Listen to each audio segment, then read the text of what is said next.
Potatoes. Potatoes, yes. You know, we were introduced to Cutchogue weeks old, and we've been coming out here ever since. And while Jill was born in Pennsylvania, what makes her so special and what shaped her personality into the special person she is, it was Cutchogue. It was our time out here, and I say that without question. As children, we needed nothing more than a bucket of sand toys, a hand-me-down bathing suit from our cousins, and a little bit of sun and a beach. And that was it. We were on our way, and our family. And the best part of Cutchogue, you see, is nothing. It's so simple. And we were set free, and that's how our fun came about. It was finding fun out of nothing. And, you know, we did all the traditional things. You talk to people, your friends, like, oh, well, do you go to the beach? Well, yeah. Do you go fishing? Yeah. We do water sports, crabbing, and all. But what made Cutchogue so special is what was in between all that. The not-so-normal things that you did in between it all. And that's really where Jill's personality came to be. We were always trying to sell things out here. Always. But, you know, most children set up a lemonade stand and they watch the cars go by and they make up a few quarters. Not us. Jill and I would go out and pick up shells and rocks and sticks on the beach. And that's what people bring home from normal beaches and think they're beautiful. No, no, no. We have to get pink and purple paint and slather paint all over the shells, cover up all their natural beauty, and sit down in front of Grammy's cottage and watch the cars whiz by. And they, one after another, hours went by. And finally, you know, I didn't give up. Jill wouldn't. Jill actually decided with glue and maybe sprinkling a little sand would bring them back to their beach essence of them. And needless to say, and this is a fact, I know that to prepare for the brunch on Sunday, my mom finally took all those beach creations out of the house. Yeah. Because no one bought them. So she had to decorate with them. And what's a beach vacation without going for ice cream? I do recommend the Magic Fountain in Mattituck. As you're headed out of town, take a spin off the North Road where many of you are staying, go on the main road in Mattituck and Magic Fountain. Homemade ice cream is delicious. And we thought, well, it's time, going out for ice cream at night, let's dress up. Most kids probably wouldn't dress up, but if you did, you'd put on a costume. No, no, no. Jill decided that it was time to maybe do something fun with your hair. Oh my God. So with styling gel, you can tell this was in the 80s, Jill fashioned a unicorn of hair of her forehead and then took the rest of our hair was long and I of hair. So we pull up in the minivan and we're like, oh my God, Joe, are you going to do it? Are you going to do it? I totally chickened out. She's like, I'm going to do it. I'm going to go in with a stone face. So you could see her. She went in there and like it was totally normal. She went up to the desk and just said, I'd like a soft vanilla. And placed her as if nothing was. So that was our crazy nights at Cutchogue. Yeah. You got pictures of it? Oh, we should have. I mean, it was classic. But most of our summer days were spent tooling around the bay in our little dingy inflatable motorboat. And the anchor, Zodiac. It was the Zodiac. It was the anchor of so many of our Cutchogian memories. And we named it the Boogie Boat, because you could just boogie around the bay, and we would strap on our life jackets. But in the Falcinelli family, everything becomes a nickname, and it quickly morphed into the Booger. And because we had booger power, we were able to access all the deserted beaches that you could only get to by boat. So we set out, everybody, again, normal vacation, you go to the beach, you pull your car up, and you get to the, no, us. We were like, you see that island out there? That's where we're going, where no one is. So the marina that we docked the booger at was based to a beach farm. And most didn't give this beach farm a second thought. It was a nice backdrop to the boats. But not us. We set out with our cousin Mary one day with one mission, that we were going to make the freshest peach cobbler you could find on the North Fork. The only way to do it is we had to sneak on that peach farm, and we had to get the peaches. So we cut the engine early, we snuck up, we had our garbage bags, we filled our garbage bags, and we were on our way. We realized that we were discovered.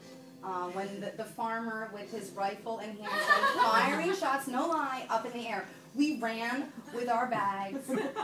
We got to the booger and we took off. Not one peach was dropped. And that night we made fabulous peach cobbler, because that's what teenagers do. I mean, that's a crazy fun night for 3 teenagers, is to make peach cobbler and eat it. So not shockingly, we didn't meet a lot of friends out in Cutchogue. But I'd be remiss if I didn't say that Jill was the only one of the Fasinellis to find a friend in Cutchogue. Yeah. And Theron will be joining us tomorrow night, and that's Jill. She found a friend who was her sidekick for summer after summer, and they had such a wonderful connection. And, you know, what do I say, Jill? I mean, to stand here right now, you know, you're it. You are, you're beyond a sister, you're beyond my best friend, you're just part of me. I don't know really where I start and you begin. You've been there, of course, for my happy moments. You've been there for the not so good moments. What I think was so great is sharing our boring lives together. On the phone and talking about what you had for dinner, what time you went to bed, you know, who our next customer service pursued. Joe and I are in constant pursuit of conquering customer service and getting things for free. You know, I know that that's the way it'll always be. And that's what I say with 100% confidence. And because I know you so well, Jill, I saw that sparkle after you met Mike, and it was complete happen chance. We live in New Jersey, and Jill was living in New York, and we happened to have this, I don't even know if you remember this, we had a lunch schedule where I was coming in with Margaret, I was pregnant with Sadie, and we were going to meet Sean for lunch, and you joined us because you had a summer Friday off.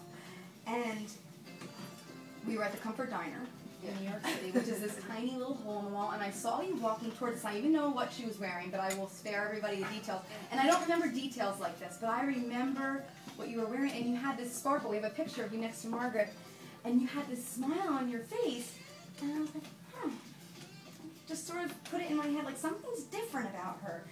And we got to the table, and you explained that you had met Mike. And I will never forget the words. I swear these were your words. You said, there's just something really special about him. You said, I've never met anyone like him before. And I'll never forget it. I mean, it was like, time stood still, sort of like you said, Bill. I mean, there was just something at that moment that froze for Sean and I. And you were saying it from your heart and smiling from your heart. And it was like 18 hours, probably, since the moment you met Mike. Something special. And what a pleasure you are, Mike. I mean, we've had such a connection, and you're so honest and smart and caring with a sense of humor that can somehow find its way into our wacky Fasinelli family. You found it, and you put up with all of our idiosyncrasies. And all the buzzwords. You do. You understand all of our nicknames for things that make no sense. You've developed such a connection with our daughters, Margaret and Sadie. I mean, they love you, and we love you, and you're part of our family. Even before this night came to be, you were already part of us. And you make us feel so special, and we appreciate that. Watching you two together, it just makes me smile. You can't help but smile tonight. You can't help but smile thinking about tomorrow. You're so in sync. You're so in love.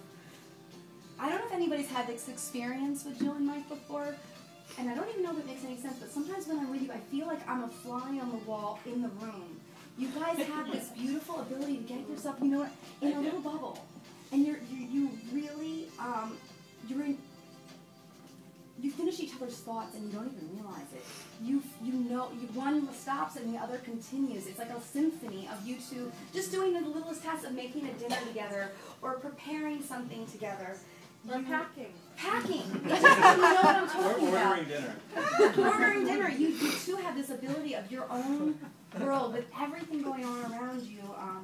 It's so natural. It's so right. And so now I ask you to just raise your glasses and to this beautiful day today, a beautiful day tomorrow, and an even more beautiful picture.